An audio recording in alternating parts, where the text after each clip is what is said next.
Elkhart Community Schools, families, and community.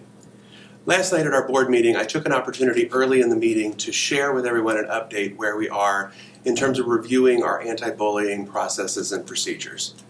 In light of the death of a student at Northside Middle School, we have taken the opportunity to hold up a mirror and reflect upon the things that we are doing and could be doing better as a school district.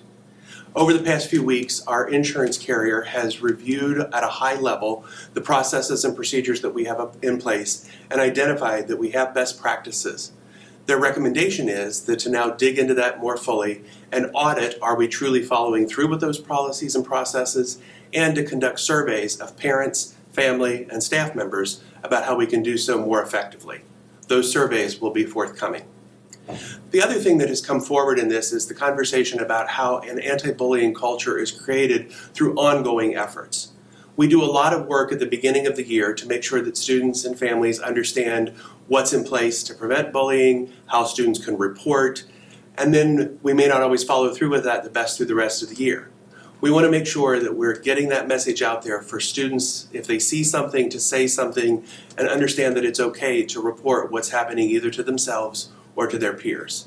That ongoing effort with training and reminders will be something that we'll be doing really as we come back from the summer recess and again after the winter recess, and embed that throughout the school year. The other piece that we want to do is make sure that we clearly document the Olveus training. Our anti-bullying program through Olveus allows us to really think about what happens in terms of bystanders and what happens when students wish to report what's happening. We want to make sure that all of our staff is trained in that, particularly as we're relying more on substitute teachers in our classrooms. One other piece that we want to institute are safe school teams. What we will do is have one representative from each school become the face of our anti-bullying efforts.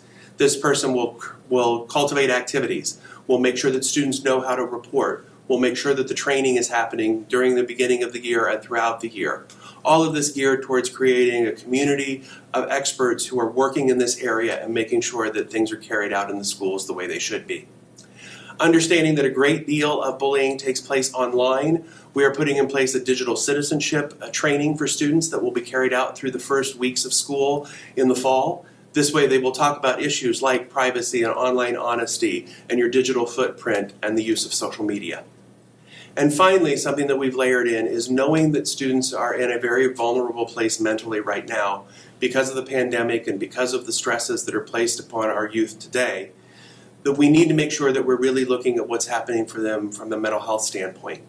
For students who report bullying or students who are reported as bullies, we are layering in an additional risk assessment for those students so that we have a complete mental health profile for that student and understand what may be at work for either the student who's receiving the bullying or who might be engaging in those bullying behaviors, knowing that they're children who may not be able to fully process what's going on and that these may be the causes for these issues behind the scenes for those students.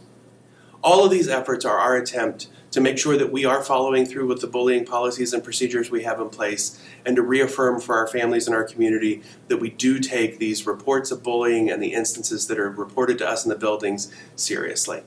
Student safety is our primary concern, and we will continue to do that as we live up to the Elkhart promise. Thank you.